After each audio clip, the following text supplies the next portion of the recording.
Hey everyone, it's Justin from Justin's Fish Room. As you know, we breed quite a few German blue rams here in the small setup that we have, as you can have a look here.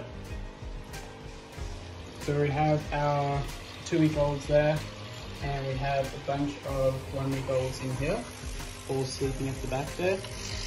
I've just got a call, it's about like 9:30 here, and I just got a call from my friend Nick, and his black rams have just started to spawn. So I'm gonna go there and we're gonna go pick up the eggs. So I'll see you there. Okay, so we're back here with the blue ram eggs. Well, these are the dark rams. I just got them in this fry basket just to keep them upright. But we're in some methylene blue just to make sure that they were nice and healthy on the ride home. It's close to 1 in the morning now, so I'm trying to be a little bit quiet. I might just get you to hold there, that's okay. So now all I've got to do is transfer those babies into there. They're about a week apart, so they should be fine.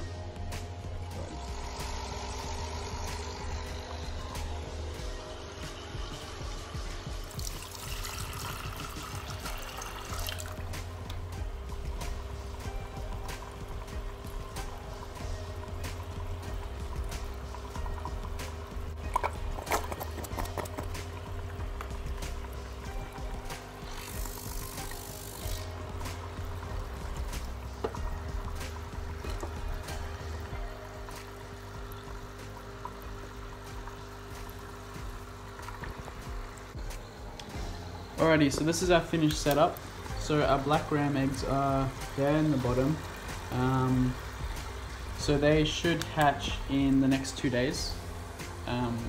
Usually my rams hatch in about 3. So the rest of the rams are in here, a mix of the 1-week-old and 2-week-old fish. And because they're so similar in size, they're pretty good. You can see the 1-week-olds grouping there together, some of them, and then quite a few. It's just scattered everywhere. So yeah, hopefully we can get these black rams to that stage, and yeah, just make sure you keep watching update videos that I post in the future, because definitely be doing more videos on these guys. It's a pretty exciting prospect to have in the fish room. So yeah, thank you very much. So it's about 2.5 days.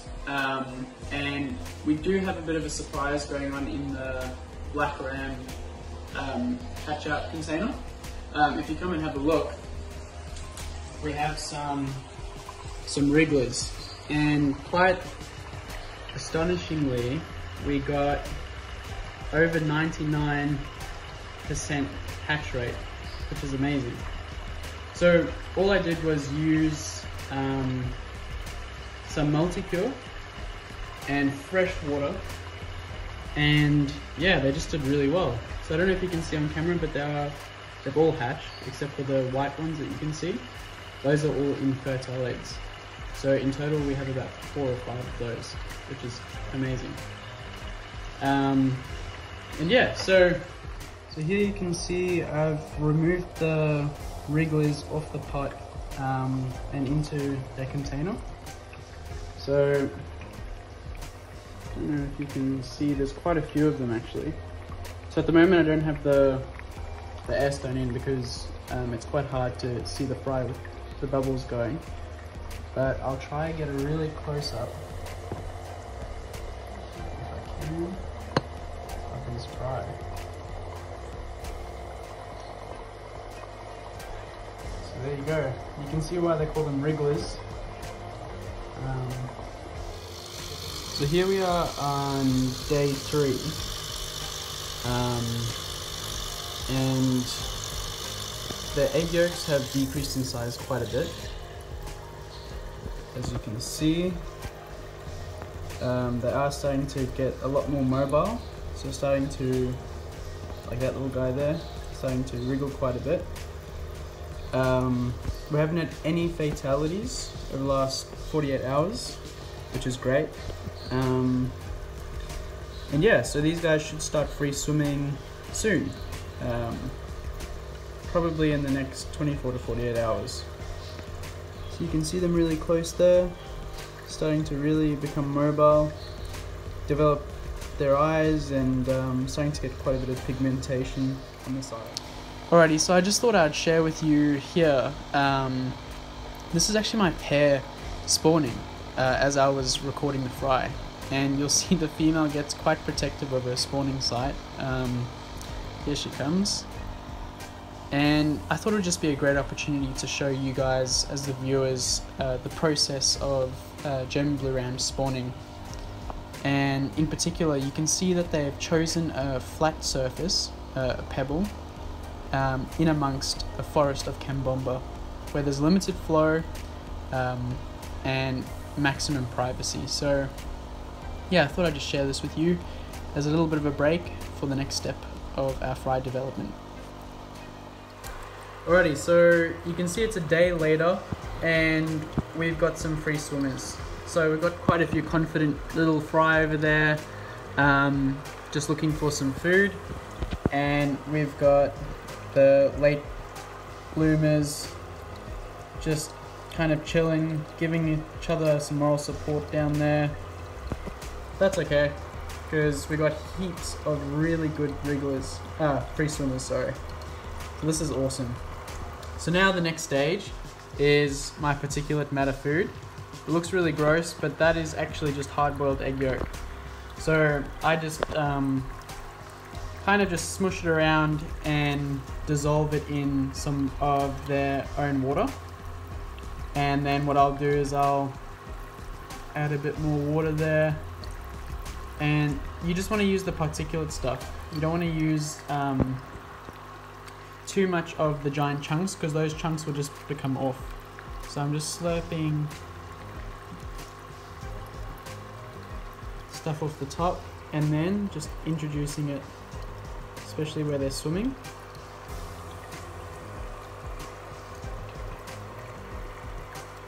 Just do the rest here.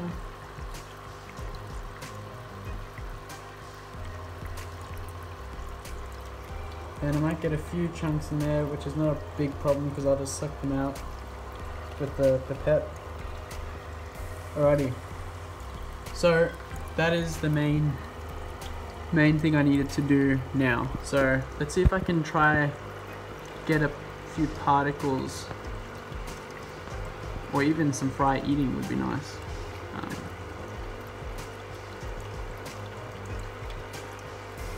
No, not really. They're more interested in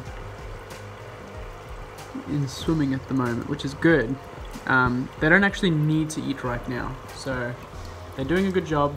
I'm gonna leave them in there without the bubbler for a while, just so they have an opportunity to eat their first meal. And yeah.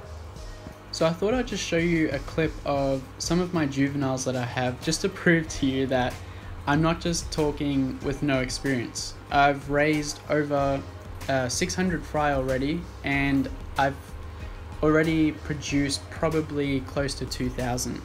So the other ones are busy being raised by Keeping Fish Simple by Nick. He's awesome.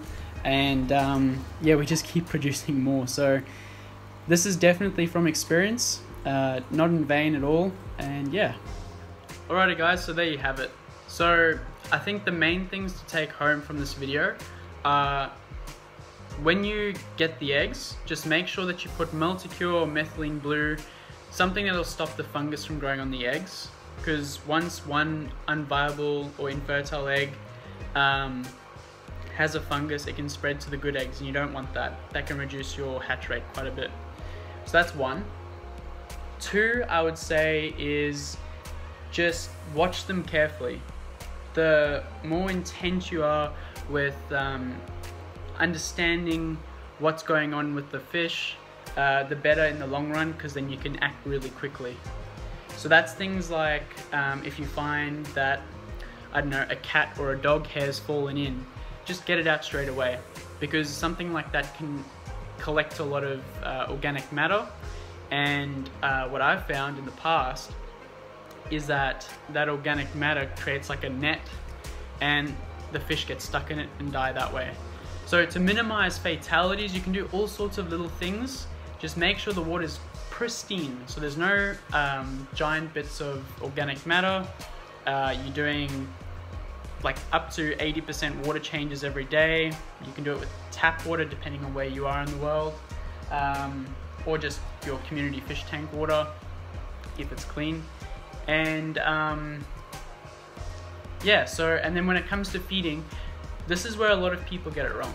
So you should always feed food in the first week only when they're free swimming. And then once they're free swimming, you want food that's small enough for them to eat. So that's things like what I showed you with the egg yolk particles. That's my chosen way of feeding them particulate matter. A lot of people use live culture worms and that sort of thing, like micro worms. I personally don't like using any form of worm in my fish tank. I don't know, it's not my preference. So, but if you do that, that's so cool. All for it. And then obviously the next stage from here is to get them to the size in about 2 or 3 days where I can start feeding them baby brine shrimp. And then as soon as they're started to eat baby brine shrimp, it's kind of an all downhill, easy going until they're big enough to, to reach a size where you can sell them or give them away or whatever you want to do. So yeah, it was actually really fun making this video. So if you liked it, please give it a thumbs up, subscribe if you want, and yeah, leave a comment down below of any thoughts that you had. Any questions, I'd love to answer them or even receive information. I'm always learning. That's a very important part of the hobby aquaculture, is that you're always learning about new methods, new ways of doing things, and that's one thing I love about it. So yeah, just say hi, leave a comment, tell me what you reckon I could do to improve, ask questions. Yeah. Awesome. Thank you so much. Cheers.